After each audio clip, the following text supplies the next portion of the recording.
اس meeting کے اندر جن لوگوں نے میٹنگ اٹینڈ کی اس کے بعد ان میں سے ایک سے زیادہ لوگوں نے اپنے بہت ہی کانفیڈنٹ لوگوں کے ساتھ جو باتیں شیئر کی اس میٹنگ کے بارے میں اور ان سے رائے لی، کیونکہ اس کے اندر ان کی ڈیوٹیز لگی تھی۔ پی ایم ایل این کے اندر دو گروپس ہیں، ایک گروپ شہباز شریف کا ہے اور ایک کا مریم نواز کا ہے۔ اچھا، اس میں کوئی ایسی انہونی بات نہیں ہے، سیاسی جماعتوں میں کیونکہ پاور کا کھیل ہوتا ہے اکثر گروپنگ ہوتی ہے، اور یہاں پر بھی گروپنگ ہے، تو اس پر تو چلیں زیادہ توجہ نہیں دیتے۔ لیکن اس کے بعد آپ نے ایک چیز دیکھی کہ جو مریم نواز کا گروپ تھا وہ بالکل سناٹے پہ تھا، سائلنٹ تھا۔ جو مریم نواز کے قریب لوگ ہیں، یا آپ دوسرے لفظوں میں کہہ لیں کہ جو نواز شریف کے بہت قریب لوگ ہیں، اور وہ بیچارے زیادہ تر ماتڑ ہیں۔ اگر کوئی تھوڑا بہت آپ یہ کہہ لیں کہ پڑھا لکھا ہے ان میں، تو وہ شہباز شریف کی طرف کنی مارتا ہے، تھوڑا سا ان کی طرف جاتا ہے۔ اس کی وجوہات اور ہیں، وہ بعد میں بات کریں گے۔ باجی مریم جو ہیں ان کے ساتھ زیادہ تر لوگ ایسے ہی ہیں جن کا ہاتھ پڑھائی میں باجی کی طرح تنگ ہے۔ اب باجی کے پاس جو ٹیم تھی، ظاہر ہے آپ کے پاس جو ٹیم ہوتی اسی کو آپ نے کھلانا ہے، تو جب یہ کہا گیا کہ آپ بھی کچھ حصہ ڈالیں، تو پھر باجی نے جو ٹیم میٹنگ کے لیے بلائی اس میں دو لوگوں کو میں کلیدی طور پر ضرور مینشن کروں گا۔ اس میں ایک ہمارے بھائی جاوید لطیف صاحب ہیں اور دوسرے ہمارے دوست طلال چودھری صاحب ہیں۔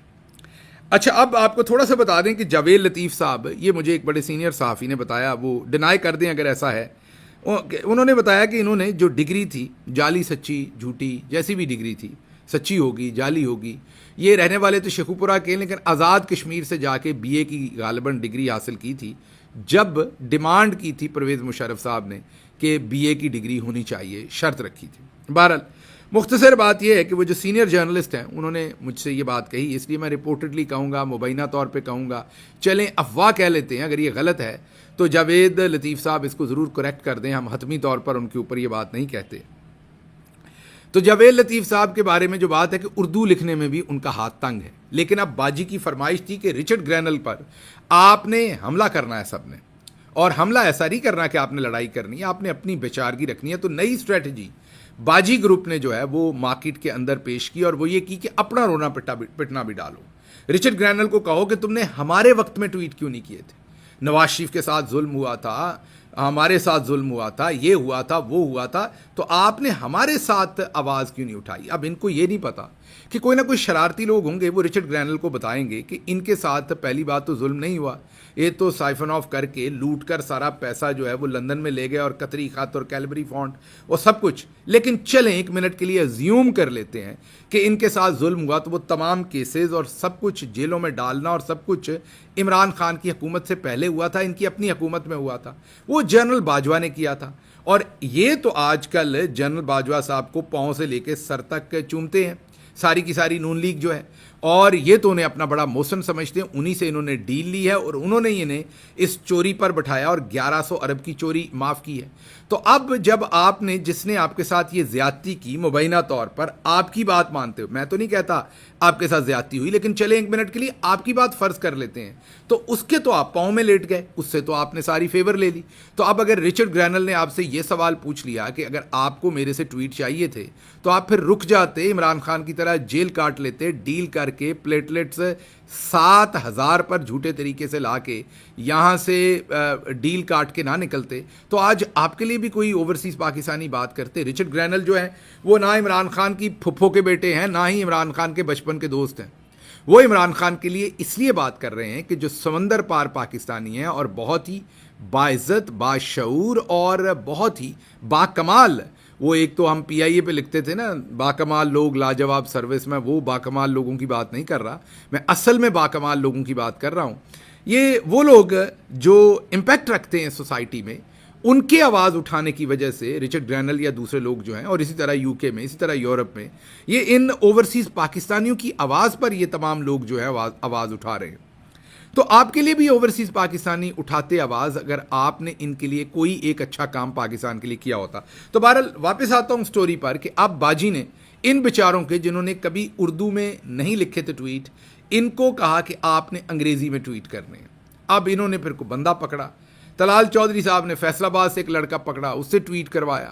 اب وہ جو ٹویٹ کیے طلال چودھری صاحب نے، اس میں جسٹس اور انجسٹس انہوں نے آپ کے سامنے رکھ بھی دیتے ہیں ٹویٹ۔ انہوں نے رچرڈ گرینل کو کہا کہ تم انجسٹس کے ساتھ کھڑے ہوگے، یا تم جو ہے وہ کھڑے ہو گئے جا کر اس بندے کے جس کے خلاف کرپشن کے کیسز ہیں. تو انہوں نے رچرڈ گرینل کو اصل میں دعوت دی کہ تم ان جسٹس کے ساتھ کھڑے ہو جاؤ. بیچاروں کو پتہ نہیں تھا کہ جسٹس کا کیا مطلب ہوتا ہے اور ان جسٹس کا کیا ہوتا ہے. عمران خان نے تو آپ کو پہلے بتا دیا تھا کہ ایک تو یہ پڑھے لکھے نہیں ہیں, اوپر سے کوشش نہیں کرتے. اب ان کو یہ نہیں پتا کہ اگر ٹویٹ ہی لکھوانے تھے تو تھوڑے کسی ڈھنگ کے بندے سے لکھوا لیتے.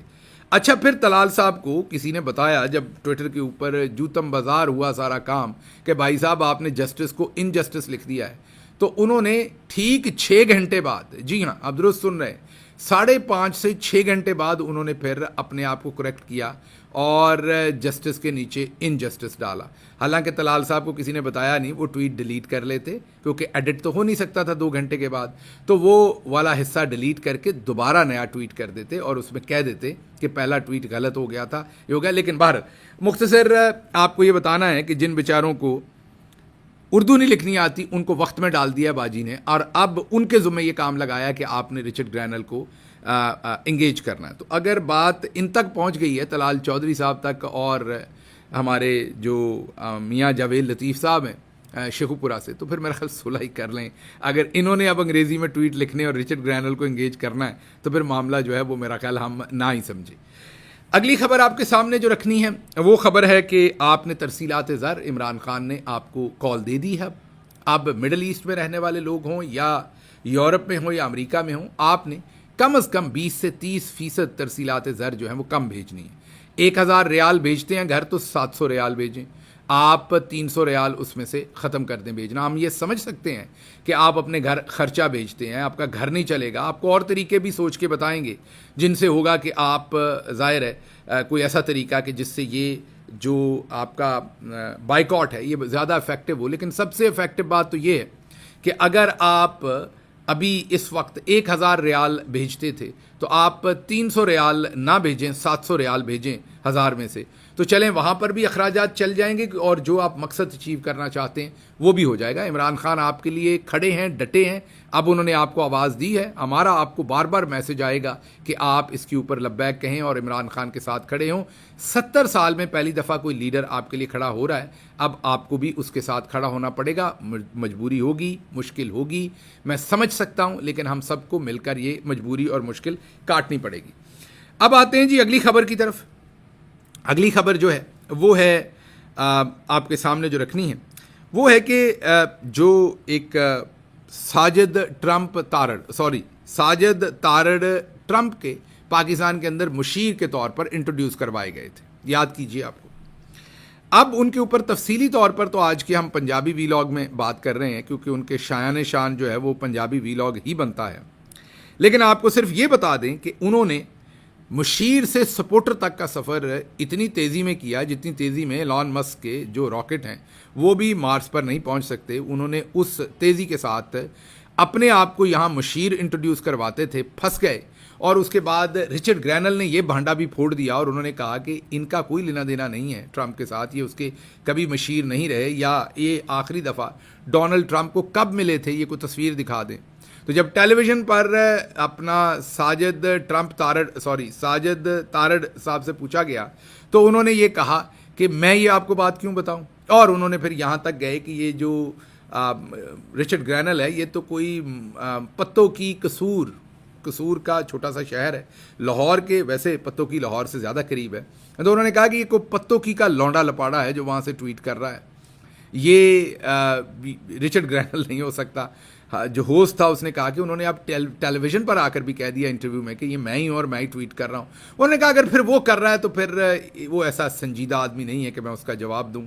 بہرحال رچرڈ گرینل صاحب نے جو سوالات پوچھے ان سے کہ آپ ڈونلڈ ٹرمپ کو کب آخری دفعہ ملے, اس کا جواب کوئی نہیں دیا. میں آپ کو کوئکلی بتا دیتا ہوں کہ انہوں نے ایک تقریر کی تھی ریپبلکن جو کنونشن تھا اس کے اندر, اور وجہ یہ تھی کہ جب پہلی دفعہ ٹرمپ صدر بن رہے تھے 2016 میں, تو صدر بن کے انہوں نے اتنے کام تو کوئی ایسے خراب نہیں کیے اتنے زیادہ جتنی انہوں نے سخت سٹیٹمنٹیں دے دی تھیں پہلے, اور مسلمانوں کے خلاف بڑی تتی سٹیٹمنٹیں دی تھیں.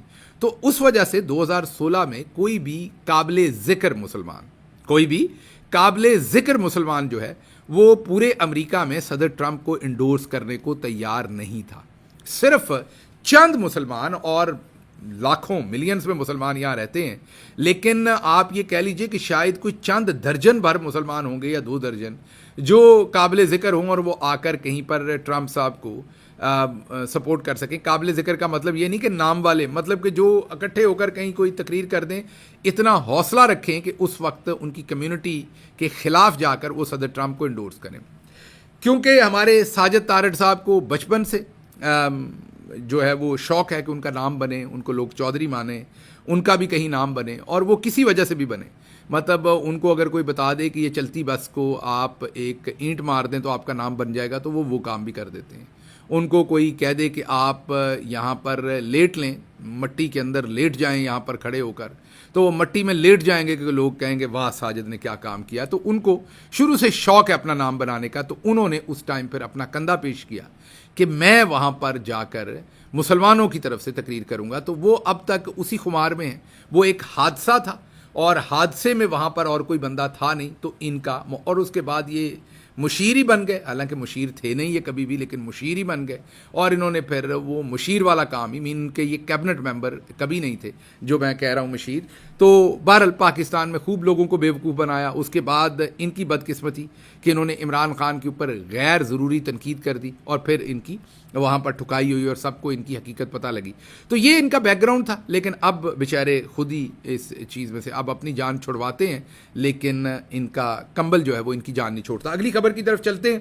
ISPR نے پریس کانفرنس کرنی تھی، جو 60 مزید لوگوں کو سزائیں دی ہیں ملٹری کورٹس نے، اس پر ISPR نے پریس کانفرنس کرنی تھی. پھر ISPR کو یہ مشورہ دیا گیا کہ آپ پر تنقید بہت زیادہ ہوگی، اور جو یورپی یونین اور دوسرے لوگوں کی آنے والی سٹیٹمنٹس آنی ہیں وہ بھی پھر آپ کا نام لے کر آئیں گی، کیونکہ آپ پریس کانفرنس کریں گے تو مدعا آپ کے گلے پڑ جائے گا. تو اس لیے پھر انہوں نے پریس کانفرنس جو ہے اس کو ملتوی کر دیا. پریشر میں آ کے انہوں نے پریس کانفرنس نہ کرنے کا پروگرام بنایا.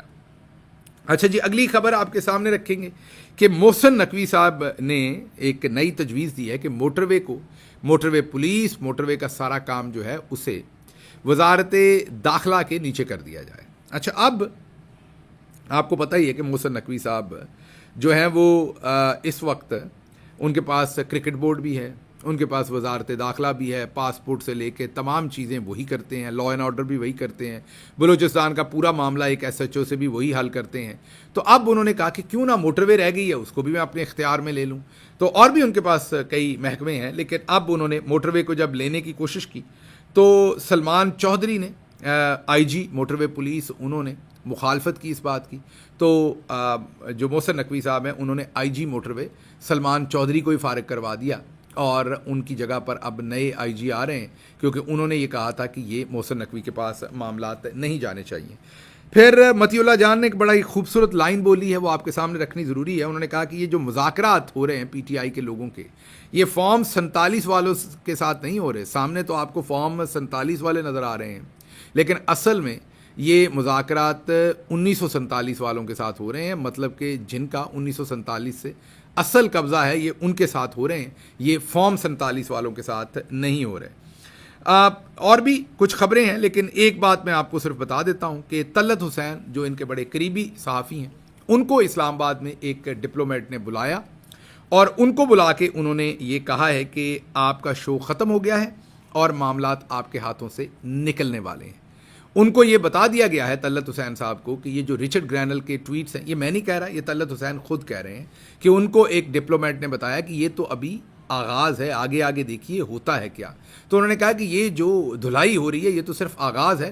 ہو سکتا ہے کہ جنرل باجوہ، جنرل عاصم منیر، یہ سارے دور کے اندر جو خفیہ بائیڈن ایڈمنسٹریشن کے ساتھ کمیونیکیشن ہوئی ہے وہ بھی لیک کر دی جائے یا لیک ہو جائے، اور ایسی امبیرسمنٹ کا سما بنے پاکستان کے اندر کہ کچھ لوگ سامنا کرنے کے قابل نہ رہیں پبلک کا. تو اب طلعت حسین یہ بتا رہے ہیں کہ اب انہیں فورن ڈپلومیٹ بتا رہے ہیں کہ معاملات اور خراب ہوں گے آنے والے دنوں میں، اور موجودہ رجیم کے لیے معاملات جو ہیں وہ تنگ پڑنے جا رہے ہیں. مجھے یہاں سے اجازت دیجیے. اللہ آپ کا حامی و ناصر ہو. پاکستان زندہ باد.